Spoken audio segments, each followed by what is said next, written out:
નમસ્કાર દોસ્તો, world inbox એકેડેમીની આ ડિજિટલ પ્લેટફોર્મ પર આપ તમામનું હાર્દિક સ્વાગત છે.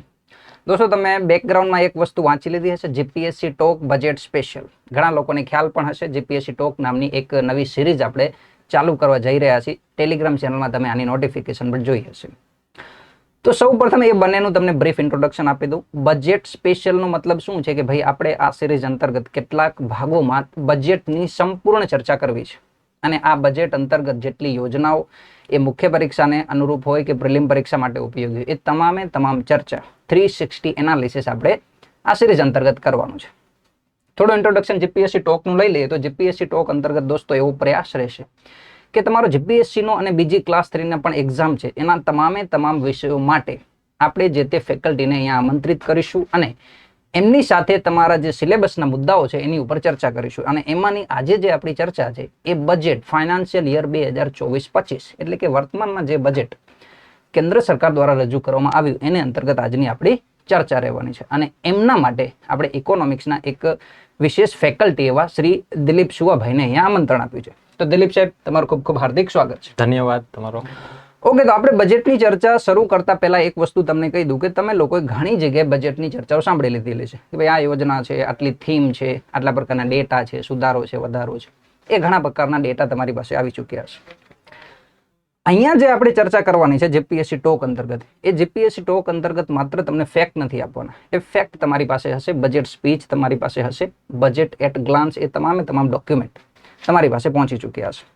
અહીંયા જે આપણી ચર્ચા હશે એ દોસ્તો જૂના પૂછાયેલા જે પ્રશ્નો છે મુખ્ય પરીક્ષાના અને પ્રિલિમ પરીક્ષાના, સાથે સાથે ભવિષ્યમાં કેવા પ્રકારના પ્રશ્નો પૂછી શકાય, અને આમાં જે ડેટા આપેલા છે બજેટમાં એ દોસ્તો આવનારી તમામે તમામ મુખ્ય પરીક્ષાઓ, ખાસ કરીને જે આવનારી 28મી ઓગસ્ટના ડીવાયએસઓની મુખ્ય પરીક્ષા લેવા જઈ રહી છે એમાં કન્ફર્મ માની લેજો મુખ્ય પરીક્ષાનો એક પ્રશ્ન તમને બજેટમાંથી પ્રાપ્ત થશે. અને આના તમામે તમામ ડેટા તમારે ત્યાં યુઝ કરવાના છે. સાથે સાથે સંભવિત ઓક્ટોબરમાં જે મુખ્ય પરીક્ષા યોજાવાની છે ક્લાસ 1-2ની, તો એને અનુરૂપ પણ જેટલા પણ અહીંયા પ્રશ્નો બનતા હશે પ્રિલિમના અને મુખ્ય પરીક્ષાના, એની ચર્ચા અહીંયા કરશું. તો ચર્ચા શરૂ કરી. બજેટ માટે કેટલાક પ્રશ્નો આપણે તૈયાર કર્યા છે જે આપણે સુવા સાહેબ સાથે ચર્ચામાં લેવાના છે. શરૂઆત કરીએ સૌ પ્રથમ તો બજેટ એટલે શું. હવે તમને બધાને ખ્યાલ છે કે ભાઈ બજેટ જે છે એ તાજેતરમાં રજૂ થયું, તો ઘણા બધા પ્રશ્નો એને તમારા ઘણા જે નવા વિદ્યાર્થીઓ છે એના દિમાગમાં હશે કે બજેટ કહેવાય કોને, બજેટ એટલે શું. તો અહીંયાથી સમજવાની શરૂઆત કરી છે અને ત્યાંથી લઈ અને તમામે તમામ બજેટની યોજનાઓ અને અંત સુધીમાં આપણે ક્યાં મુખ્ય પરીક્ષામાં યુઝ કરવાનું છે એ તમામ પ્રકારની ચર્ચા આપણે સર સાથે કરવાની છે. તો સાહેબ, આપણે એક પછી એક પ્રશ્નો પૂછતા જઈએ અને ચર્ચા આગળ ધપાવીએ. બરોબર છે. સૌ પ્રથમ પ્રશ્ન તમને એ છે સાહેબ કે બજેટ એટલે શું, શું મતલબ થાય બજેટ? બરોબર છે કે આપણે બજેટ આવે છે તો આખો દેશ રાહ જોતો હોય છે કે ખેડૂતો, મહિલાઓ, સેલરીડ પર્સન હોય, રોકાણકારો હોય છે, વિદેશી રોકાણકારો હોય છે, દરેક વ્યક્તિ રાહ જોતો હોય છે કે બજેટ આવે તો બજેટની અંદર સરકાર શું લાવે છે. તો પહેલા તો આપણે એ સમજવું પડે છે. એ બધા પર્સપેક્ટિવ તો ઠીક છે, આપણે એક પરીક્ષાના પર્સપેક્ટિવથી આપણે બધા એસ્પિરન્ટ છીએ. તો બજેટ એટલે શું? બજેટ એટલે એક હિસાબ કિતાબ છે. શેનો હિસાબ કિતાબ છે? હિસાબ કિતાબ છે આવક અને જાવકનો. આપણે પેલા દેશના બજેટની વાત કરીએ, એના પહેલા આપણે પર્સનલ બજેટની વાત કરીએ કે ગાંધીનગરની અંદર તૈયારી કરતો વિદ્યાર્થી છે, એ આવતા મહિનાની અંદર એની આવક ક્યાંથી આવશે? કે ઘરેથી 10,000 આવવાના છે, આગળના મહિને કોઈ એક મિત્રને 2,000 આપેલા છે, એ એટલે કે ટોટલ 10,000 અને 2,000 એની આવક છે. કયા મહિનાની વાત કરીએ છીએ સાહેબ? આવતા મહિનાની વાત કરી છે. આવતા મહિના પછી ખર્ચ કયા થવાના છે?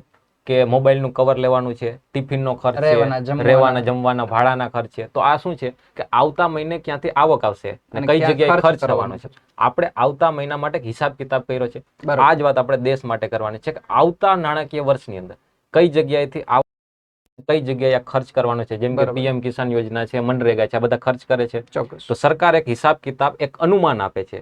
થઈ ગયું નથી કેમ કે આવતા વર્ષની વાત છે, તો એક અનુમાન છે. તો બજેટને આપણે એ રીતે વ્યાખ્યાયિત કરી શકીએ કે આવતા નાણાકીય વર્ષમાં સરકારની અનુમાનિત આવક અને ખર્ચનું સરવૈયું. ઓકે, એટલે કહેવાનો મતલબ છે દોસ્તો ફાઇનાન્શિયલ યર 2024-25 તમે નામ પણ જોશો તો બજેટનું નામ છે ફાઇનાન્શિયલ યર સાહેબ 24-25. હા, 25. એટલે કે આ વર્ષની 1 એપ્રિલ થી લઈ અને આવતા વર્ષની 31મી માર્ચ સુધીમાં વિદ્યાર્થીઓ હજી કન્ફ્યુઝ થતા હોય છે કે આપણે ખબર પડી 1 જાન્યુઆરી થી 31 ડિસેમ્બર એટલે કે આ 2024 નું વર્ષ હતું, કેલેન્ડર યર 1 જાન્યુઆરી 2025 નવું 25મું વર્ષ ચાલુ થશે. આમાં તમે બોલો છો હમણાં બજેટ 24-25. હા, તો આ કન્ફ્યુઝન છે 24 નું છે કે 25 નું છે? એક્ઝેક્ટલી. તો આપણે જે ફાઇનાન્શિયલ યર જે નાણાકીય વર્ષ છે એ 1 જાન્યુઆરી થી શરૂઆત નથી થતું, એપ્રિલ ફૂલના દિવસે 1 એપ્રિલે આપણે નાણાકીય વર્ષ શરૂઆત થાય છે. તો આપણે 2024 નું નાણાકીય વર્ષ ક્યારે ચાલુ? 1 જાન્યુઆરી નહીં, 1 એપ્રિલ 2024 એટલે કે એ ચાલુ થઈ ગયું છે. ઓકે. હવે 31 માર્ચ 2025 માં આ નાણાકીય વર્ષ પૂરું થશે. એટલે 2024 માં ચાલુ થાય છે, 2025 માં પૂરું થશે. એટલે કે નાણાકીય વર્ષ 2024-25 આપણે કહીએ છીએ. કહી શકીએ. જો ખાસ યાદ રાખજો, પ્રિલિમ પરીક્ષામાં પણ આ સવાલો ઘણી જગ્યાએ પૂછાઈ ચૂકેલા. ભાઈ કેલેન્ડર યર કોને કહેવાય? કેલેન્ડર તમે મેથ્સ રિઝનિંગમાં પણ ભણતા હશો, તો એ કેલેન્ડર યરની વાત નથી અહીંયા. ફાઇનાન્શિયલ યર, નાણાકીય યર ના આધારે આપણું બજેટ રજૂ થતું હોય છે કે ભાઈ 1 એપ્રિલ આ વર્ષથી લઈ અને 31મી માર્ચ આવતા વર્ષની, સાહેબે કીધું એમ, એ ફાઇનાન્શિયલ યર પ્રિલિમ પરીક્ષામાં પણ પૂછાઈ ચૂક્યું છે. એટલે આ તમામ જે પણ જોગવાઈઓ આપણે આવનારા સમયમાં ભણવા જઈ રહ્યા છે, એમના 2-3 પાર્ટમાં આપણે આખા બજેટને કવર કરવાના છીએ, એ તમામ બાબતો 31મી માર્ચ સુધી જ લાગુ રહેશે. એના પછી માટે આ બજેટ યુઝફુલ નથી. એ કહેવાનો મતલબ છે કે એ જોગવાઈઓ લાગુ નહીં થાય. ઓબ્વિયસલી એના ડેટા તો આપણે યુઝ કરશું જ, પણ એ તમામ જોગવાઈઓ પછી સરકાર પાસે ટેક્સ ઉઘરાવવાના જવાબ જે અધિકારો છે એ માત્ર ત્યાં સુધી છે. એટલે ફાઇનાન્શિયલ યર ખાસ યાદ રાખશું. બજેટનું નામ શા માટે 24-25 રાખવામાં આવ્યું છે? ઓકે સર, બીજી એક વાત કરી દઉં કે આપણે બજેટ છે 2024-25 નું છે, એની સાથે સાથે બજેટના આગળના દિવસે આપણે આર્થિક સર્વે, ઇકોનોમિક સર્વે, પરંતુ એનું નામ તમે જોજો, એનું નામ હશે આગળના નાણાકીય વર્ષનું 2023-24 નું આર્થિક સર્વે છે. જે આ બજેટ રજૂ થયું છે એ બજેટ સાથે આર્થિક સર્વે રજૂ થયું, એ છે નાણાકીય વર્ષ 2023-24 નો, અને બજેટ છે 2024-25 નો. એટલે બજેટ છે આવતા વર્ષ માટેનું છે, ને સર્વે છે ગયા વર્ષના ડેટાઓને રજૂ કરે છે. એક્ઝેક્ટલી જે ગયા વર્ષે ભારતની અર્થવ્યવસ્થામાં જે પણ વિકાસ, ગ્રોથ કે અલગ અલગ ક્ષેત્રોમાં જે કાર્યો થયા છે, જેવું પરફોર્મન્સ છે, એ આખા વર્ષની, ગયા વર્ષની જે આર્થિક સ્થિતિઓ છે એ આપણને આર્થિક સર્વેમાં જોવા મળે. અને આવનારા સમયગાળામાં સરકારની શું યોજનાઓ છે, કયા ક્ષેત્રમાં શું ખર્ચ કરવાનો છે, એ ભવિષ્યના તમામ આયોજન તમને બજેટમાં જોવા મળશે. એટલે આ આપણે બજેટ. બીજું સાહેબ, બજેટ શબ્દ બંધારણમાં ક્યાંય, એટલે બંધારણમાં બજેટ શબ્દ ગોતવાની ટ્રાય ના કરતા, લક્ષ્મીકાંતમાં નહીં મળે તમને. તો પછી સાહેબ આ બજેટનો અર્થ શું થશે અને કયા અનુચ્છેદ પ્રમાણે જે છે એ તમામ જોગવાઈઓ આપણે જોઈએ. બજેટ શબ્દ આપણા બંધારણમાં નથી, પરંતુ અનુચ્છેદ 112 મુજબ બજેટની જગ્યાએ એક શબ્દ લખેલો હિસાબ કિતાબ છે, એના માટે એન્યુઅલ ફાઇનાન્શિયલ સ્ટેટમેન્ટ, વાર્ષિક નાણાકીય વિવરણ. એટલે કે દર વર્ષે સરકાર છે એ રાષ્ટ્રપતિ, લોકસભા અને રાજ્યસભાની અંદર, એટલે કે સંસદની અંદર દર વર્ષે આ હિસાબ કિતાબને રજૂ કરશે. એના માટે એન્યુઅલ ફાઇનાન્શિયલ સ્ટેટમેન્ટ અનુચ્છેદ 112 મુજબ કરેલો છે. એટલે નાણાં મંત્રી દ્વારા જે છે એ આ બજેટ રજૂ કરવામાં આવશે. બંધારણીય જવાબદારી છે આની રાષ્ટ્રપતિની છે. એટલે આ પ્રકારના સ્ટેટમેન્ટ તમને પ્રિલિમમાં પૂછવામાં આવે તો ખાસ યાદ રાખશો. આપણે અગેન કહીએ છીએ, આપણી આ ચર્ચા સંપૂર્ણપણે જીપીએસસી ટોકની ચર્ચા, સિલેબસને કન્ફાઇન્ડ રહેવાની છે, અહીંયાથી બહાર જવાનું નથી. આ બધી ચર્ચા, કોઈ એવું કહેશે કે ભાઈ આ જે છે એનડીએ નું બજેટ છે કે વિપક્ષના વિરોધમાં છે, એ તમામ ફાલતુ ચર્ચાઓમાં તમારે લોકોએ પડવાનું નથી. તમારે માત્ર ને માત્ર એક એસ્પિરન્ટ તરીકે તમારા પેપરને ધ્યાનમાં લઈને આ બજેટ શીખવાનું છે. ક્લિયર છે? બીજું સાહેબ, આપણે વચગાળાનું બજેટ એવા શબ્દો પહેલા જોવા મળતા કે વચગાળાનું બજેટનો શું મતલબ છે, પછી વોટ ઓન એકાઉન્ટ જેવી જોગવાઈઓ આપણને પહેલા જોવા મળતી, આજે જોવા નથી મળતી. તો વચગાળાનું બજેટ અને સાથે સાથે વોટ ઓન એકાઉન્ટની શું જોગવાઈઓ હતી? આપણે આ વર્ષની અંદર 2 બજેટ આવ્યા છે. એક બજેટ તો આવી ગયું હતું, જે પરીક્ષાની તૈયારી કરે છે એના માટે 2 વખત તૈયારી કરો. એક વખત હમણાં બજેટ આવ્યું હતું સાહેબ, ફેબ્રુઆરીમાં પાછું બજેટ આવ્યું છે. તો એક વર્ષમાં 2 બજેટ. ઘણા લોકો નવા ડેટા, નવી વાળા છે, એમને સમસ્યા થઈ છે કે 2 બજેટ કેમ કરાવવું જોઈએ, એકમાં માન ભેગું. હા, પાછું એમાં કેન્દ્ર સરકારનું, રાજ્ય સરકારનું અલગથી અલગ અલગ બજેટ. તો વર્ષમાં એક વખત જ બજેટ આવે છે. બંધારણની જે ઓબ્લિગેશન છે, એન્યુઅલ ફાઇનાન્શિયલ સ્ટેટમેન્ટ, જે રાષ્ટ્રપતિની જવાબદારી છે, એ એક વખત રજૂ કરવાનું હોય છે. પરંતુ ચૂંટણીનું વર્ષ હતું આ વખતે, લોકસભાનું ઇલેક્શન હતું. તો લોકસભાનું ઇલેક્શન હતું તો નવી સરકાર બની શકે એવી સંભાવનાઓ હોય છે. એક્ઝેક્ટલી. તો જે જૂની સરકાર છે એ કોઈ મોટી મોટી યોજનાઓ લોન્ચ કરે છે, લોકોને 10,000 ફ્રી, 15,000 ઘરેણા મોંઘા કરી દે, આવા બધા. તમારા છોકરાના લગ્ન હશે તો અમે સોનું આપી જઈશું. હા, તો આવી જે પોપ્યુલિસ્ટિક જે લોકલુભાવન નીતિઓ છે એ બજેટની અંદર એવી જગ્યાએ ખર્ચ કરશે તો એની જીતવાની સંભાવના વધી જાય છે. રાજનીતિ તમને બજેટમાં જોવા મળશે. તો લેવલ પ્લેઇંગ ફિલ્ડ નથી મળતું, કેમ કે જે સત્તામાં છે એના એક એડવાન્ટેજ મળી જાય છે. તો એક એવી પરંપરા છે, આવું કે બંધારણમાં નથી લખેલું, પરંતુ એક એવી પરંપરા છે કે જે ઇલેક્શન યર હશે એની અંદર જે ફૂલ ફ્લેશ બજેટ કહીએ છીએ એવું બજેટ નહીં આવે, એવું જનરલ બજેટ નહીં આવે. પરંતુ ઇન્ટરિમ બજેટ, વચગાળાનું બજેટ, જે બંધારણમાં ઉલ્લેખ નથી પરંતુ પરંપરાના ભાગરૂપે એક બંધારણ. કેમ કે જો બજેટ રજૂ નહીં કરે તો પછી આવતા 3-4 મહિના સુધી સરકાર કઈ રીતે ચાલશે? ડેટા નહીં હોય એની પાસે. તો એક ટેમ્પરરી જે ડેટા આપવામાં ગ્રોથ ભવિષ્યમાં આવવાનો છે, ક્યાં ક્ષેત્રમાં કયા રોકાણ થવાની સંભાવના છે. બરોબર છે. એટલે એટલે કોઈ જ્યારે મોટી યોજના આપણને જોવા મોટી નહીં. યોજના નહીં આપવામાં આવે. એટલે Okay. ઇન્ટરિમ બજેટ, વચગાળાનું બજેટ જે ચૂંટણીનું વર્ષ હશે એમાં જ ચૂંટણીના પહેલા એક ટેમ્પરરી પીરિયડ માટે આપણે એને જારી કરીએ છીએ. ઓકે. અને બીજો તમે એક શબ્દ વાત કરી છે Vote on વોટ ઓન એકાઉન્ટની. તો આ છે કેવું કે એક જૂની પરંપરા હતી, અંગ્રેજોના સમયની પરંપરા હતી કે આપણે બજેટ રજૂ કરતા ક્યારે કે ફેબ્રુઆરીના અંત મહિનામાં. અંતિમ દિવસે. ને બજેટ પસાર કરવાની પ્રક્રિયા છે 6 સ્ટેપમાં પૂરી થાય છે. તો આ સાહેબ 2 મહિના જેટલો સમયગાળો લાગી જાય છે. Okay. ફેબ્રુઆરીનો અંત મહિનો એટલે કે માર્ચ અને એપ્રિલ 2 મહિનામાં આ પૂરી બજેટની થઈ પ્રક્રિયા પૂરી થાય છે. તો બજેટ પ્રક્રિયા પૂરી થશે પછી સરકાર છે એના કામ કરી શકશે, એના જે ખર્ચ કરવાના છે ખર્ચ એ બજેટમાંથી કરી શકશે. પરંતુ આપણે હમણાં જ વાત કરી છે કે 1 એપ્રિલે આપણે નવું Financial ફાઇનાન્શિયલ year ચાલુ આવી જશે. થઈ જાય છે. 31 અને આગળનું બજેટ છે 31 માર્ચ સુધીનું જ હોય પૂરું છે. થઈ જશે. ને આપણું આ નવું બજેટ તો હજી પસાર નથી થયું. એક્ઝેક્ટલી. એટલા માટે ટેમ્પરરી મિસમેચ માટે દર વર્ષે સરકાર શું કરતી, વોટ ઓન એકાઉન્ટ એટલે કે જે બજેટમાં ફાળવણી કરવાની છે એના અંદાજિત 1/6% ખર્ચ છે એમને આપી દેશે કે 1-2 મહિના માટે સરકાર ચલાવે એટલા માટેના ખર્ચ. તો વોટ એન એકાઉન્ટ શું છે કે દર વર્ષે બજેટ પારિત થાય એના પારિત થાય પહેલા. એના પહેલા 1-2 મહિના માટે ખર્ચ કરવા માટે સરકારને આપી દે છે. ઇન્ટરિમ બજેટ શું છે કે જનરલ ઇલેક્શન હોય છે એ એ વર્ષમાં. વર્ષ માટે લાગુ કરવામાં આવે છે. ઓકે. તો વોટ ઓન એકાઉન્ટ છે એની અંદર તો બહુ ઓછા ખર્ચની જ વાત કરવામાં આવે છે. એમાં કોઈ બજેટ જેવી કોઈ પ્રક્રિયાઓ પાસ કરવામાં આવતી નથી. ઓકે. કન્સોલિડેટેડ ફંડ ઓફ ઇન્ડિયામાંથી સંચિત નીતિ. સંચિત નીતિ છે એમાંથી સરકારને અમુક ખર્ચ માટેના રૂપિયા આપી દેવાના છે. Exactly. જ્યારે ઇન્ટરિમ બજેટની અંદર હિસાબ કિતાબ થોડા વ્યવસ્થિત હોય છે ને જ્યારે ફૂલ ફ્લેજ બજેટની અંદર મોટી મોટી નીતિઓની પણ ઘોષણા કરવામાં આવતી હોય છે. Exactly. તો આપણે 3 વાત કરી કે vote on account, interim budget અને જનરલ જનરલ બજેટ. બજેટ. તેમાં માત્ર જનરલ બજેટ છે એને જ ઉલ્લેખ આપણે બંધારણના અનુચ્છેદ 112 12 પર કરેલો છે. પરંતુ હવે બજેટ ક્યારે રજૂ થાય છે? હવે જનરલી બજેટ રજૂ થાય છે 1 ફેબ્રુઆરીએ. તો ફેબ્રુઆરી મહિનો અને માર્ચ મહિનો 2 મહિનામાં 6 સ્ટેપ છે બજેટ પારિત કરવાના પૂરા થઈ જાય છે. તો 1 એપ્રિલે જ્યારે નાણાકીય વર્ષ શરૂઆત થાય છે ત્યાં સુધીમાં બજેટ પસાર થઈ ગયું હોય થઈ છે. ગયું હશે. તો એ વોટ ઓન એકાઉન્ટ વાળી જે ફેસિલિટી હતી હવે આપણે એને યુઝ કરતા નથી. એ ક્યારથી નથી કરતા? 2017-18 થી આપણે 1 ફેબ્રુઆરીએ બજેટ રજૂ કરવાની શરૂઆત કરી છે. તો ત્યારથી આપણે વોટ ઓન એકાઉન્ટની જરૂર પડતી નથી. ને જ્યારે ચૂંટણીનું વર્ષ હશે ત્યારે ઇન્ટરિમ બજેટ રજૂ થાય છે. એટલા માટે આ વર્ષે વચગાળાનું બજેટ એટલે કે ઇન્ટરિમ બજેટ આપણે જોવા મળેલો.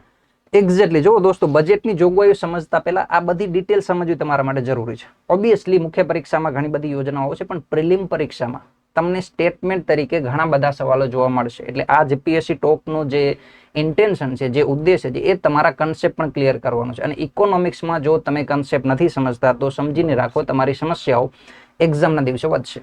એટલા માટે સાહેબ જે પણ ડિટેલ આપે છે, જે સમજાવે છે, મહેરબાની કરીને જીપીએસસી ટોકના સેશન જોતી સમય તમારે પેન અને બુક લઈને બેસવાની એક નૈતિક જવાબદારી નિભાવવાની છે. અને એ લઈને તમામ ફેક્ટ તમારે નોટ ડાઉન કરવાના છે કે ભાઈ વોટ ઓન એકાઉન્ટ શું છે, જનરલ બજેટ શું છે, ઇન્ટરિમ બજેટ શું છે, કેમ ઇન્ટરિમ બજેટ જે છે એ હવે નથી જોવા મળતું, દર વર્ષે નથી જોવા મળતું, વોટ ઓન એકાઉન્ટની પ્રક્રિયા 2017 પછી શા માટે બંધ થઈ ગઈ. તો એ તમામ ડિટેલ તમારે નોટ ડાઉન કરી લેવાની છે. સાહેબ જે પણ કન્સેપ્ટ સમજાવે તો તમને આનો લાભ જે છે એ ખૂબ સારી રીતે મળશે. હવે સાહેબ આપણે જોયું કે ભાઈ વચગાળાનું બજેટ જે છે એ આપણે જનરલી ઇલેક્શન યરમાં આપણે લઈ આવતા હોય અને ઇન્ટરિમ બજેટની જોગવાઈ આપણે 2017 પછી બંધ કરી દીધી.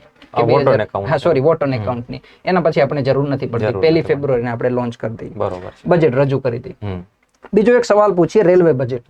બરોબર. તો રેલવે બજેટની જોગવાઈ જનરલી આપણે હવે બજેટ સાથે જ જોઈએ છીએ, પણ એવું પહેલા જોવા મળતું કે રેલવે બજેટ છે એ આપણે અલગથી રજૂ કરતા. તો એ ક્યારથી? આપણે અંગ્રેજોના જમાનાની એક પ્રથા છે કે રેલવે છે એ અંગ્રેજો માટે બહુ મહત્વની હતી. તો અંગ્રેજો એ સમયે વિચાર્યું હતું, એમાં એકવર્થ કમિટી બને છે 1921માં. એમની ભલામણ હતી કે આપણે રેલવે માટે અલગથી બજેટ ફાળવીએ. એ સમય પાછું રેલવે બજેટનું કદ ખૂબ બહુ વિશાળ હતું, કેમ કે જનરલ બજેટ જેટલું જ. અંગ્રેજોનો મુખ્ય ઉદ્દેશ્ય હતો ભારતની લૂંટ, ને એમના માટે રેલવે બહુ મહત્વની હતી. તો રેલવે માટે મોટું બજેટ ફાળવવું જરૂરી હતું. તો એકવર્થ કમિટીની ભલામણ 1921માં થઈ હતી, એને અમલ થાય છે 1924માં. તો 1924 થી રેલવે બજેટને અલગ ફાળવણી કરે છે. એના સિવાયનું જનરલ બજેટ આપણે કહેતા હતા. પછી આપણે આ પરંપરાની હવે જરૂર હતી નહીં. રેલવે જે રીતે આપણા માટે મહત્વની છે એ રીતે દરેક સેક્ટર આપણા માટે મહત્વના છે. તો આપણે રેલવે માટે અલગ બજેટ ફાળવવાની જરૂર નથી. તો આપણે 2016-17 થી આપણે રેલવે બજેટ ને જનરલ બજેટ બધું મિક્સ કરી દીધું. અત્યારે આપણે એક જ બજેટ, જે જનરલ બજેટ લોન્ચ કરીએ છીએ કે જારી કરીએ છીએ. જુઓ દોસ્તો, આપણું વર્તમાનનું તમે રેલવે બજેટનું કદ જોશો તો એ જનરલ બજેટની સાપેક્ષમાં એટલું વિશાળ નહીં હોય કે એને અલગથી બજેટ રજૂ કરવું પડે. જનરલી 2017 પહેલા 16 કે 17 છે 16-17 નું જે ફાઇનાન્શિયલ યર હતું એના પહેલા એ ઘટના તમને જોવા મળતી કે રેલવે બજેટ અલગથી રજૂ થતું. તો એ સમયગાળે તમે જોશો તો પોલિટિકલ એંગલ પણ અલગ અલગ રહેતા કે રેલવે મંત્રી બનવા માટે છે એ ખાસ ગઠબંધન સરકારોમાં મતભેદ જોવા મળતા. હવે એ મતભેદ તમને નહીં જોવા મળે. સાથે સાથે રેલવેની ઇમ્પોર્ટન્સની સાથે સાથે અલગ અલગ ક્ષેત્રો પણ હવે એટલા જ ઇમ્પોર્ટન્સ ધરાવે છે, અલગ અલગ એટલી એમાઉન્ટ લઈને આવે છે કોઈ પણ અલગ ક્ષેત્રો પણ.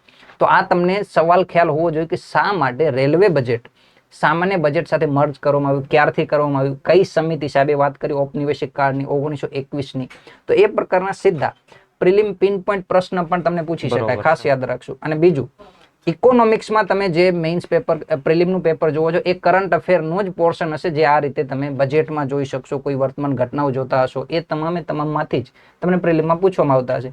એટલે જીપીએસસી ટોકના સાથે સાથે સાહેબની એક સિરીઝ પણ આવે છે કરંટ અફેરની, દર સોમવારે હોય છે ને, દર સોમવારે વીકલી આખું કરંટ અફેર તમને એનું વીકનું ઇકોનોમિક્સનું એમાં જોવા મળશે. એ પણ ખાસ જોઈ લેવી. એટલે ઇકોનોમિક્સનો તમે પ્રિલિમનો ટ્રેન્ડ એક જોશો તો હવે કોર અને કરંટ ટાઈપ તમને જોવા મળે છે કે કોરના બે કન્સેપ્ટના વિધાન હોય, સાથે સાથે એક કરંટ અફેરનું વિધાન હોય. તો એ તમામ ડિટેલ આપણે એમાં જોઈ લેવી. બીજું છે સાહેબ કે આ જે બજેટ છે એની અંદર ઘણી બધી યોજનાઓ લોન્ચ કરવામાં આવી, પરંતુ ડિટેલ્સમાં નહીં હોય, માત્ર ઉલ્લેખ કરેલો હોય છે કે આ યોજના પાછળ એટલો ખર્ચ કરવામાં આવશે. પરંતુ એ 4 મહિના 6 મહિના પછી યોજનાને વાસ્તવમાં જ્યારે લોન્ચ કરશે ત્યારે એને ડિટેલ્સની અંદર માહિતી આપેલી હશે. તો ત્યારે મુદ્દો કરંટનો બનશે અને જે સવાલો આવશે એ કરંટના મુદ્દા પર ડિટેલમાં આવશે, આ ડિટેલ્સની અંદર આવશે. તો આપણે કરંટ અફેર, આપણે વીકલી સિરીઝ છે દર સોમવારે આવે છે, તો એમાં આ બધી વસ્તુ જ્યારે બજેટ અંતર્ગત જે યોજના લોન્ચ કરેલી છે એને વાસ્તવમાં લોન્ચ થશે ત્યારે આપણે એને ડિટેલ્સમાં એમાં ચર્ચા કરીશું. એટલે ઇકોનોમિક્સમાં જે લોકોને સમસ્યા છે એ ખાસ સાહેબની સિરીઝ પણ એક વખત સોમવારે જોઈ લે.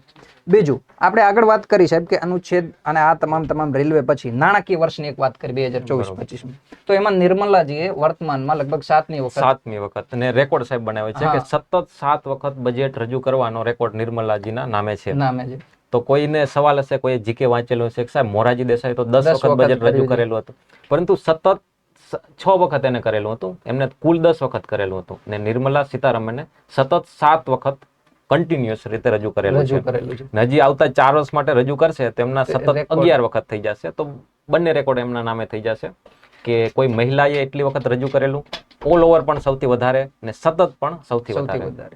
એટલે જો NDA 2માં પણ બીજો જે કાળ હતો NDA ગવર્મેન્ટનો, એમાં પણ તેઓ ફાઇનાન્સ મિનિસ્ટરની ભૂમિકામાં હતા, અને NDA 3.0 એટલે ત્રીજા કાળમાં પણ એવો નાણામંત્રીની જ ભૂમિકામાં છે. એટલે કદાચ આવનારા 4 બજેટ રજૂ કરે તો એ રેકોર્ડ પણ બનાવી શકે. બીજું એક વાત કરી છે, મુખ્ય પરીક્ષામાં પ્રશ્ન પૂછાઈ ચૂક્યો છે, પ્રિલિમમાં અને મુખ્ય પરીક્ષામાં બંને, બજેટ પારિત કરવાની પ્રક્રિયા 6 અલગ અલગ સ્ટેપમાં. તો એ મુખ્ય પરીક્ષામાં પણ એક વખત પૂછાઈ ચૂકેલી, આઈ થિંક 2017માં વર્ષે, અને ગયા વર્ષે જે પ્રિલિમ લેવાની એમાં પૂછેલી છે. કદમ જે પ્રક્રિયા છે એના ક્રમ પૂછેલા છે, પહેલા કયો ક્રમ આવશે, બીજો કયો ક્રમ આવશે. તો એ પણ આપણે ડિટેલમાં ચર્ચા કરી લઈએ કે જેથી વિદ્યાર્થી મિત્રોને એ બજેટ પારિત કરવાની પ્રક્રિયા ખ્યાલ આવે. તો એ કયા સ્ટેપમાં અને કઈ રીતે લાગુ કરવામાં આવતી હોય છે. હા સાહેબ, આપણે જે રીતે હમણાં વાત કરી છે કે 1 ફેબ્રુઆરી 2017-18 પછી 1 ફેબ્રુઆરી બજેટ રજૂ કરવામાં આવે. તો આ બજેટ આપણે 1 ફેબ્રુઆરી નહીં, 23 જુલાઈએ રજૂ થયું. એનું કારણ હતું કે આપણે ઇલેક્શન યર હતું, ઇન્ટરિમ બજેટ હતું, એટલા માટે આપણે ડેટ ચેન્જ થઈ ગઈ છે. પરંતુ જે 2025નું બજેટ રજૂ થશે 1 ફેબ્રુઆરી રજૂ થશે. તો 1 ફેબ્રુઆરી બજેટ રજૂ થાય છે અને 31 માર્ચ લગભગ 2 મહિનાના સમયગાળાની અંદર આ 6 સ્ટેપને પૂરા કરી દેશે. તો પહેલું સ્ટેપ શું છે? પહેલું સ્ટેપ છે કે 1 ફેબ્રુઆરીએ નાણામંત્રી છે એ લોકસભાની અંદર 11 વાગે બજેટને રજૂ કરશે. તો બજેટને રજૂ કરવું એ પહેલું સ્ટેપ છે. બીજું સ્ટેપ છે કે પછીના થોડા દિવસો સુધી ચર્ચા થશે. જે રીતે આપણે 23 જુલાઈએ બજેટ રજૂ થયું છે, તો હવેના દિવસોની અંદર બજેટ ઉપર ચર્ચા થશે કે કઈ યોજના પાછળ કેવો ખર્ચ, પક્ષ વિપક્ષના દાવા આરોપો, બધું જસ્ટિફિકેશન, એ બધી હમણાં ચર્ચા આપણે જોવા મળશે. તો બીજું સ્ટેપ એ છે કે બજેટ ઉપર ચર્ચા થશે. પછી ત્રીજું સ્ટેપ છે કે થોડા દિવસ સુધી બજેટની અંદર આ બજેટ ઉપર ચર્ચા બંધ થઈ જશે ને સ્ટેન્ડિંગ કમિટી છે, વિભાગીય સમિતિઓ છે, એ સમિતિઓ એટલે કે દરેક વિભાગની સમિતિઓ હશે. તો બજેટની અંદર દરેક વિભાગ, દરેક મિનિસ્ટ્રીની અંદર અમુક ખર્ચ કરેલા છે, તો વિભાગીય સમિતિઓ છે યોજના પાછળના ખર્ચને જસ્ટિફાઈ કરશે, એના ઉપર રિપોર્ટ તૈયાર કરશે. તો ત્રીજા સ્ટેપની અંદર વિભાગીય સમિતિઓ બનશે ને એના ઉપર રિપોર્ટ તૈયાર કરશે. પછી આ રિપોર્ટ ઉપર મતદાન થશે. આગળ જતા જે મતદાન થશે એ ચોથું સ્ટેપ હશે. હા, એમાં પાછી આ જે રિપોર્ટ છે એના ઉપર પણ ચર્ચા થશે ફરી. ને અમુક દિવસોનો ફિક્સ સમયગાળો છે કે એટલા દિવસની અંદર આપણે બધું પસાર કરી દેવાનું છે. એક્ઝેક્ટલી. ને જો એટલા દિવસની અંદર ચર્ચા થોડી વધારે ચાલી ગઈ પછી આ રિપોર્ટ ઉપર કે પૂરી જ નથી થતી, પૂરી જ પક્ષ નથી થતી. વિપક્ષમાં. આ પક્ષ વિપક્ષની અંદર આરોપો મૂક્યા રાખે છે કે આ બધા ખોટા કરશે, આ બજેટ છે, હા. કોપી પેસ્ટ છે, આવી બધી એમ. હા, તો obvious. પછી શું કે અમુક દિવસની અંદર જો ચર્ચા પૂરી નથી થતી, ગિલોટીન આપણે Guillotine બંધારણની અંદર ભણીએ છીએ જોગવાઈ કે પણ જેમાં છે. ચર્ચા કરવામાં નથી, સીધું મતદાન કરી દેવામાં મતદાન આવે. કરી દેવામાં આવે તો એ ગિલોટીન પ્રોસેસ અપનાવવામાં આવશે, અને મતદાન પૂરું મતદાન કરવાનું. પૂરું કરવામાં આવશે. તો 4 સ્ટેપ થઈ ગયા. 4 પહેલા step. બજેટ રજૂ થાય છે, બીજા સ્ટેપની અંદર ચર્ચા થાય ચર્ચા છે, થાય, ત્રીજાની અંદર વિભાગીય વિભાગીય સમિતિઓ સમિતિઓ. એનો રિપોર્ટ તૈયાર કરે, ચોથાની અંદર ફાઇનલ મતદાન. વોટિંગ થાય છે, ને પાંચમાની અંદર આપણે આ બધા ખર્ચ કર્યા છે કે આપણે મનરેગા યોજના પાછળ સર આ વખતે આટલા બહુ જ ખર્ચ વધારો વધાર્યો કરે. છે 86,000 કરોડ. તો 86,000 કરોડ ખર્ચ કરવાના છે, હમ. પરંતુ આ ખર્ચ લેશે ક્યાંથી? રૂપિયા ક્યાંથી આવશે? કોણ રૂપિયા આપવાનો આવશે, છે? કોણ આપવાનું છે? કન્સોલિડેટેડ ફંડ ઓફ ઇન્ડિયા આપણે જેને કહીએ છીએ ગુજરાતીમાં સંચિત નિધિ કહીએ છીએ. તો સંચિત નિધિમાંથી સરકાર નાણાં લેશે, પરંતુ સરકાર એ રીતે નાણાં ના લઈ શકે. એના માટે કાયદો પસાર કરવો પડે ને એના કાયદાનું નામ છે વિનિયોગ ખરડો, વિનિયોગ ખરડો. Appropriation bill. બિલ. તો સંચિત નિધિમાંથી સરકારને નાણાં લેવા માટે વિનિયોગ ખરડો પસાર કરે છે. આ 5મું સ્ટેપ છે. ઓકે. ને પછી એ છે કે સર આ બજેટની અંદર આપણે એમ વાત કરી કે આવક અને જાવક બંનેની વાત કરે છે. સંતુલિત તો કરવામાં આવક આવે છે એમાં ટેક્સની વાત કરે છે. હમ. તો ટેક્સ આપણે છે કોઈ ઓથોરિટી કોઈ કાયદા વિના ના લઈ શકે. ઓકે. મોદી સાહેબ છે સવારે ઉઠીને જે રીતે એવું કહે છે કે 1 જાન્યુઆરી 2015 ના રોજ નીતિ આયોગની સ્થાપના થઈ કરી હતી. દેવામાં તો બંધારણમાં એનો કોઈ ઉલ્લેખ નથી. નથી. એના માટે કોઈ સંસદમાં કાનૂન પસાર કરેલ નથી, પરંતુ એમનો કારોબારી આદેશ દ્વારા નીતિ આયોગની સ્થાપના થઈ ગઈ છે. તો એ રીતે કર લાગુ ના કરી શકે. કર લાગુ કરવા માટે હંમેશા સંસદની અંદર કાનૂન પસાર કરવો જરૂરી છે. તો એના માટે ફાઇનાન્સ બિલ રજૂ કરવામાં આવે છે. અને આ છેલ્લું સ્ટેપ છે. જે ટેક્સમાં કોઈ સુધારા વધારા કર્યા છે, જે ટેક્સ લેવાનો છે, એના માટે ફાઇનાન્સ બિલ. તો 5મું સ્ટેપ છે વિનિયોગ ખરડો, અને 6થું સ્ટેપ છે ફાઇનાન્સ બિલ, નાણાકીય બિલ. ઓકે. તો 6 સ્ટેપમાં પસાર થશે. અને એ જે છે આખી બજેટની પ્રક્રિયા પૂરી પૂરી. કરવામાં. તો આ 6 તમારે સ્ટેપ તમારે યાદ રાખવાના છે રાખવાના છે, સિક્વન્સમાં, sequence પ્રિલિમ માં. અને મેઇન્સ બંનેમાં. સિક્વન્સ પણ મેટર કરે છે. એવું ના થાય કે વિનિયોગ ખરડો પારિત કરી લ્યો અને મતદાન બાકી હોય. બરોબર એવું છે. ના થવું જોઈએ. ચોથા ક્રમે જ રાખવાનું છે મતદાનને તમારે. બીજું 5મા અને 6ઠા વચ્ચે પણ તમને ખ્યાલ આવવો જોઈએ. એપ્રોપ્રિએશન બિલ જે છે એ આપણે સંચિત નિધિમાંથી નાણાં ઉઠાવવા માટે જે છે એ પારિત કરવાનું છે. અને જ્યારે 265 આર્ટિકલ છે એ તમને બંધારણીય અધિકાર આપે છે. ફાઇનાન્સ બિલ જે સાહેબે વાત કરી બરોબર છે. કે ભાઈ કોઈ કાનૂન પારિત કર્યા વગર તમારી પાસે કોઈ સરકાર કે કોઈ ઓથોરિટી કર ના ઉઘરાવી શકે. આ પ્રકારનો એક બંધારણીય અધિકાર છે જે ભાગ 3 ની બહાર છે, તેમ છતાં એ બંધારણીય અધિકાર છે. આ અધિકાર અંતર્ગત આપણી પાસે એ અધિકાર છે કે આપણી પાસેથી કોઈ કાનૂન વગર કર ઉઘરાવી ના શકે. એટલે એ પણ યાદ રાખવાનું છે. આ સિક્વન્સ સાથે આર્ટિકલ પણ યાદ રાખવાના છે, મુખ્ય અને પ્રિલિમ પરીક્ષા બંને માટે.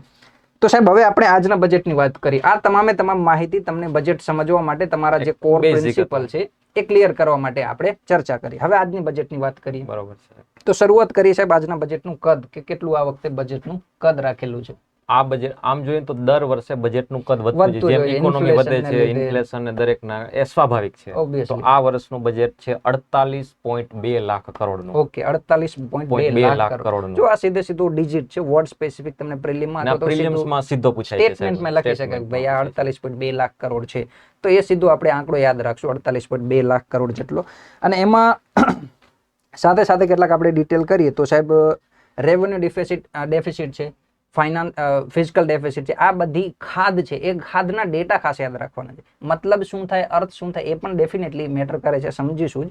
પણ 1 બાય 1 એ સ્ટેપ આપણે આગળ લેતા જઈશું અને એ સમજશું કે ફિઝિકલ ડેફિસિટ, જેને આપણે રાજકોષીય ખાધ કહીએ છીએ. તો રાજકોષીય ખાધ શું છે, સરકારનો શું ભવિષ્યનો પ્લાન છે, સાથે સાથે રેવન્યુ ડેફિસિટ, તો રાજસ્વ ખાધ, એ બંને. તો સૌથી શરૂઆત કરી સાહેબ ફિઝિકલ ડેફિસિટ થી. રાજકોષીય ખાધ શું છે પેલા તો? હા સાહેબ, કે ખાધ 4-5 પ્રકારની ખાધ છે. તો પહેલા આપણે એ સમજવું પડે છે કે ખાધ ખાવાનું નહીં, પરંતુ ખાધ, જેને ઇંગ્લિશમાં ડેફિસિટ કહેવાય. આપણે પેલું ઉદાહરણ યાદ કરીએ, ગાંધીનગરમાં તૈયારી કરે છે, એમની આવક છે આવતા વર્ષની, આવતા મહિનાની 12,000 કોઈ જગ્યાએથી નાણાં આવવાના છે. ઓબ્વિયસલી. ને એમનો ખર્ચ થવાનો છે 13,000 રૂપિયા. તો 1,000 રૂપિયા વધારે ખર્ચ થઈ ગયો છે. તો આને કે ખાધ કે 1,000 રૂપિયાની ડેફિસિટ. એ જ રીતે સરકારનું પણ થતું હશે કે સરકારના જે આવકના સોર્સ છે એ છે 100 રૂપિયા ને ખર્ચ કરે છે 110 રૂપિયા. તો 10 રૂપિયા સરકાર ક્યાંથી લેશે? તો આને કહેવાય ડેફિસિટ, આને કહેવાય ખાધ. એટલે સૌથી પહેલા ખાધ અને પુરાંત કન્સેપ્ટ તમારા ક્લિયર હોવા જોઈએ. ખાધનો મતલબ છે અછત. બરોબર. જેમ સાહેબ એક્ઝામ્પલ આપ્યું, મોસ્ટ ઓફ લોકો જે ગાંધીનગરમાં તૈયારી કરતા હશે એમને ખાધ બહુ સારી રીતે ખબર હશે કે ઘરેથી 10,000 રૂપિયા આવવાના છે અને આ વખતે ભૂલકી જે છે એ કલકી જોવા નીકળી ગયા હતા મિત્રો સાથે, યા જેની પણ સાથે લાગતા વળગતા સાથે, તો ખર્ચ થઈ ગયો 11,000 અને તમારી પાસે રૂપિયા છે 10,000. તો એ 1,000 રૂપિયાની તમારી પાસે ડેફિસિટ છે. તો આ જ પ્રકારના ખર્ચ સરકાર સામે પણ આવતા હોય છે. કોઈ જગ્યાએ આપત્તિ આવી જાય છે, બરોબર છે. ભૂકંપ આવી જાય, ફ્લડ આવી જાય, તો સરકારે આકસ્મિક નિધિ જે છે એમને બરોબર છે. આપવી પડે. તો આ પ્રકારના ખર્ચ જ્યારે સરકારના અનુમાન કરતા વધી જાય તો ત્યારે એમની પાસે પણ ડેફિસિટ હોય, એને આપણે રાજકોષીય ડેફિસિટ હોય. તો આ વર્ષે સાહેબ એનું પ્રમાણ આપણે કેટલું રહેવાનું છે?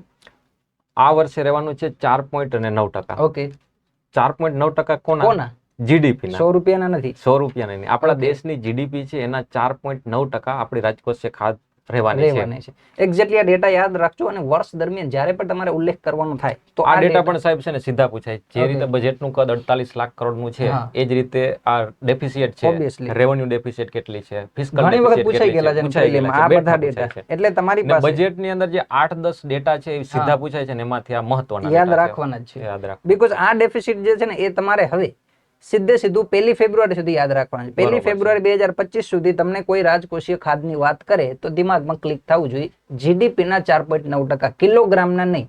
એટલે 4.9% માત્ર યાદ નથી રાખવાના. 4.9% કોના? તો જીડીપી ના. બરોબર છે. આ રીતે યાદ રાખવાનું છે કમ્પ્લીટ રીતે.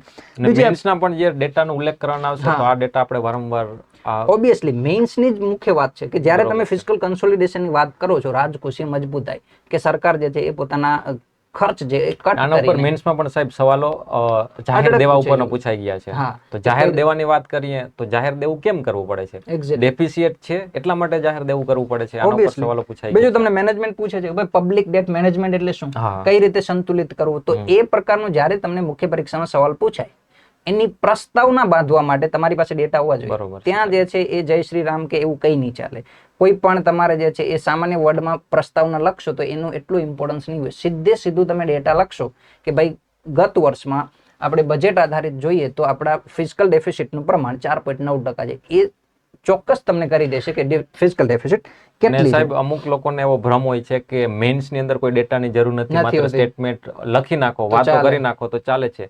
જે પણ વાત લખેલી છે એને એક્ઝામ્પલ અને ડેટા બેક Data કરીએ, થી જ. એના સમર્થિત કરીએ કે ડેટા બાજુમાં લખીએ તો વધારે ક્લિયર બને, વધારે સ્પેસિફિક પોઈન્ટ બને, એના વધારે માર્ક્સ છે. એક્ઝેક્ટલી. અને એટલા માટે જ આપણે જીપીએસસી ટોક ચાલુ કરી છે. અને હવે માત્ર જીપીએસસી વાળા વિદ્યાર્થીઓ જ નથી, પીએસઆઈ વાળા પણ બરોબર એમાં છે, છે, સાહેબ. સીસીઈ ના ગ્રુપ એ વાળા પણ એમાં છે. બરોબર છે. એટલે તમારી પાસે ડેટા લેડ આન્સર રાઇટિંગ હોવી જોઈએ. જે તમે તર્ક મૂકવા જાઓ છો મેઇન્સ પરીક્ષામાં એને ડેટાથી સિદ્ધ કરો.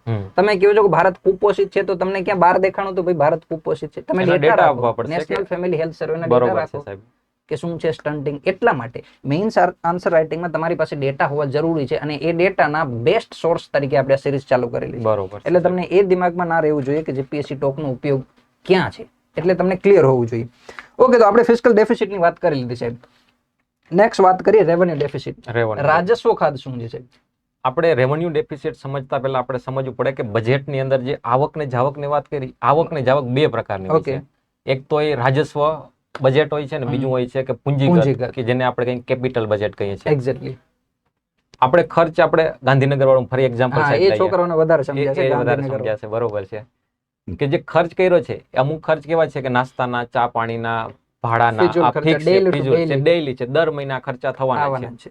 અમુક ખર્ચ એક તમે મોબાઈલનું કવર લીધું, ઓકે, મોબાઈલ લીધો, મોબાઈલ ખરીદ, ચાર્જર લીધો, લેપટોપ ખરીદ, લેપટોપ ખરીદો. આ બધા ખર્ચા કેવા છે કે તમારે એક પ્રોપર્ટી, તમારા એસેટ્સ, તમારા કેપિટલ ક્રિએટ કરે વધારો છે થશે. ને એ તમારે લાંબા સમય સુધી રહેવાના છે. આ પરંપરાગત એટલે ડેલી ટુ કે ડેલી નથી લેવાના ડેલી ટુ ડેલી નથી લેવાનો. એક વખત મોબાઈલ લઈ લીધો છે તો લાંબા સમય સુધી અને એનું ચાલે છે. યુટિલાઇઝેશન તમને લાભ આપશે. બરોબર છે.